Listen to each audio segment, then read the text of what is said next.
بخاری شریف خود کتنی اہم کتاب ہے۔ حضرت محمد بن یوسف فرماتے ہیں کہ ایک شب میں نے نبی رحمت صلی اللہ تعالیٰ علیہ وسلم کو خواب میں دیکھا، زیارت سے مشرف ہوا تو آقا نے مجھ سے فرمایا، وہ فرماتے ہیں کہ آقا نے مجھ سے خواب میں فرمایا کہ تم فقہ پڑھتے ہو، میری کتاب نہیں پڑھتے؟ تو حضرت محمد بن یوسف نے فرمایا، حضور آپ کی کتاب؟ کہاں میری کتاب؟ میری کتاب جامع محمد بن اسماعیل ہے، یہ میری کتاب ہے۔ تو جس کتاب کو سرکار اپنی کتاب کو فرما دے، اس کتاب کی عظمت کا کیا اندازہ کیا جا سکتا ہے۔ اور پھر اس کتاب کے مرتب ترتیب دینے والے، تمام احادیث کو جمع کرنے والی جو ذات ہے امام الدنیا امام بخاری، خود ان کا کیا مقام ہے، اللہ اکبر، کیا مقام ہے ان کا۔ آپ بچپنے ہی میں اچانک آپ کی آنکھوں کی روشنی چلی گئی، آنکھوں میں روشنی نہیں تھی، بالکل نابینا ہو گئے تھے۔ آپ کے ایک بھائی بھی تھے اور بڑی کم عمری تھی، تو دونوں بھائیوں کو آپ کی والدہ لے کر سمرقند سے سیدھے مدینہ طیبہ پہنچ گئی اور وہیں قیام کر لیا۔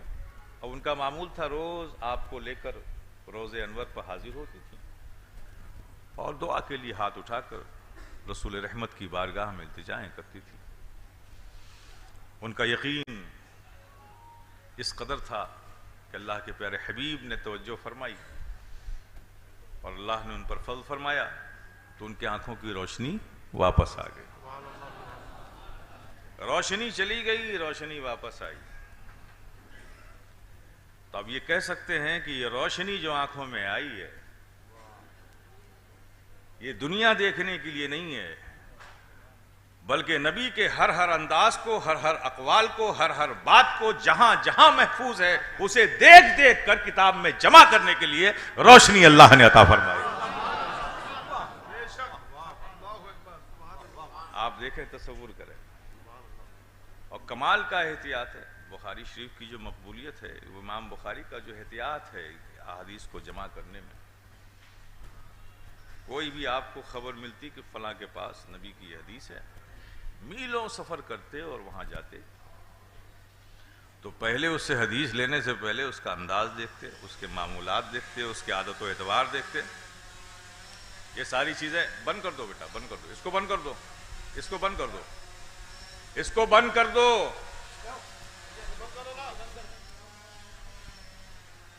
دیکھنے کے بعد اگر وہ صادق ہوتا، امین نظر آتا ظاہری حالات سے، پھر اس کے بعد اس کی حدیث کو لیتے، جرح و تعدیل کی کسوٹی پر اسے پرکھتے، پھر بھی اسے لکھتے نہیں تھے، پھر آتے تھے منبر نبوی اور روضہ نبوی کے درمیان میں بیٹھ کر غسل فرماتے تھے، 2 رکعت نماز نفل ادا کرتے تھے، پھر اس کے بعد استخارہ فرماتے تھے۔ قلب کا میلان اس کی صداقت پہ ہوتا تھا تو اسے تحریر فرماتے تھے۔ اس قدر احتیاط، اور اللہ نے حافظہ بھی بھلا کر دیا تھا امام بخاری کا۔ حاشد ابن اسماعیل ان کے بچپن کے ساتھیوں میں، دوست میں، بڑی کم عمری کا زمانہ تھا۔ وہ فرماتے ہیں کہ ہم لوگ مشائخین بصرہ کے پاس جاتے تھے احادیث کی سماعت کے لیے، تو امام بخاری بھی ساتھ میں، ان کی بھی عمر وہی تھی، تو ہم لوگ نوٹ بک اور قلم وغیرہ لے کر جاتے تھے اور جو مشائخین سے جو حدیث سنتے تھے اسے تحریر کرتے تھے، لیکن امام بخاری کچھ لے کر نہیں جاتے تھے، وہ یوں ہی جاتے تھے۔ 16 دن گزر گئے تو ہم نے دیکھا کہ یہ تو کچھ لکھتے بھی نہیں، کچھ نوٹ بھی نہیں کرتے۔ تو حاشد ابن اسماعیل فرماتے ہیں کہ ہم نے امام بخاری سے کہا کہ آپ کیوں اپنا وقت ضائع کر رہے ہیں، جاتے ہیں صرف سن کر چلے آتے ہیں، نہ کچھ لکھتے ہیں نہ کچھ نوٹ کرتے ہیں، آپ یہ کیوں وقت ضائع کر رہے ہیں؟ تو امام بخاری نے فرمایا، ایسا لگتا ہے تمہیں کہ میں وقت ضائع کر رہا ہوں تو لاؤ تم اپنی نوٹ بک لاؤ۔ نوٹ بک لی، آپ نے دیکھا، کہا چلو سنو۔ تو اس 16 دن میں جو حدیثیں آپ نے نوٹ کی تھی حاشد ابن اسماعیل اور ان کے ساتھیوں نے، امام بخاری نے بالترتیب پہلے دن جو حدیث بیان کی تھی اور 16ویں دن تک جتنی حدیثیں انہوں نے اپنی نوٹ بک میں نوٹ کی تھی، حضرت امام بخاری نے زبانی انہیں ترتیب کے ساتھ پڑھ کے سنا دیا۔ حاشد ابن اسماعیل فرماتے ہیں ایسا لگتا ہے کہ یہ ساری حدیثیں ہم نے امام بخاری ہی سے لی ہیں۔ کیا غضب کا حادثہ تھا! امام بخاری کی زندگی اور حدیث کو جمع کرنے کا انداز دیکھ کر یہ لگتا ہے کہ اللہ نے صرف اسی کام کے لیے ان کو منتخب فرما لیا تھا۔ تو یہ بڑی اہم بات ہے، ہمیں ان سب باتوں کو اپنے ذہنوں میں محفوظ رکھنا چاہیے۔ حدیثوں کے جمع کرنے کے لیے بڑی کاوشیں، بڑی محنتیں کی ہیں، محدثین نے میلوں کا سفر کیا ہے، وہاں گئے، حدیثیں لیں، لائے، آج ہمارے سامنے یہ سب کچھ ہے اور اس کی برکت دیکھیے۔ اللہ اکبر۔ عارفین کہتے ہیں کہ بخاری شریف جس نے پڑھ لیا تو اس کی مشکلیں آسان ہو جاتی ہیں۔